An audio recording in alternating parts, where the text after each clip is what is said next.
Number 4 is a tricky one, and I want to go over it with you. This one asks you how many solutions? How many solutions? And there's a couple ways of thinking about this one.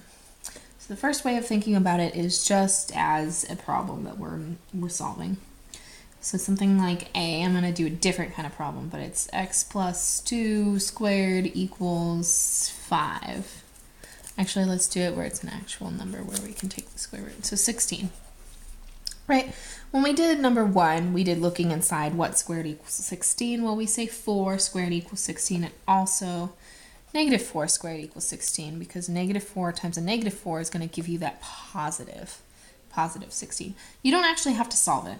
There's 2 solutions. That's all you need to know. The next one, B, is very similar to the same thing, x plus 2 squared, but instead of equaling a positive number, it's going to equal 0.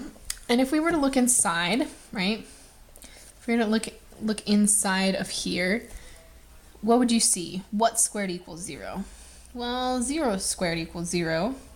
Is there a negative 0 squared? No, there's no negative 0. What a silly question. Okay, there's no negative 0. You'd say this is x plus 2 equals 0. These would have been x plus 2 too. But how many solutions do you have? You have only one solution to this guy. The last situation is like part C, where it's x plus 2 squared. Instead of equaling 16 or 0, it's going to equal negative 10 or something like that. It doesn't even matter if it's like a whole number and you can take the square root easily. It's a negative. And if you know anything about negatives, you can't take the square root. Try plugging it into your calculator. It'll tell you no.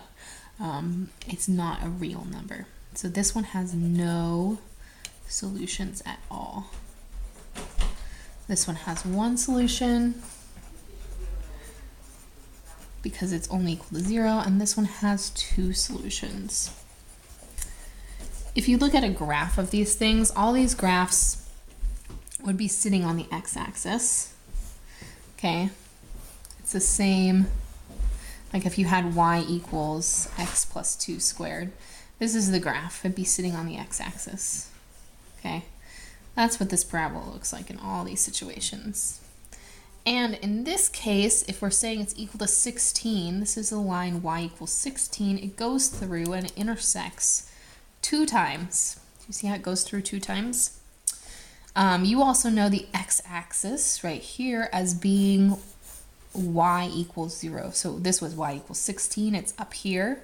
This is y equals 0. It's on the line and it intersects once. And then this one is y equals negative 10. So it's down here. And how many times does it intersect? No times. There's no times that it intersects. Here there's 1 time and here there's twice. So you can think of it as a graph, or you can just remember a positive number, you're going to have both 2 solutions, positive and negative. 0, you're going to have 1 solution. And a negative number, you're going to have no solutions.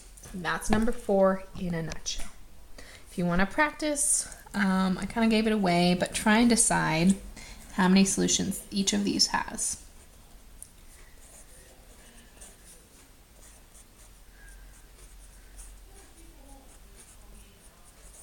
Okay, and then C. Try and determine how much each of these has.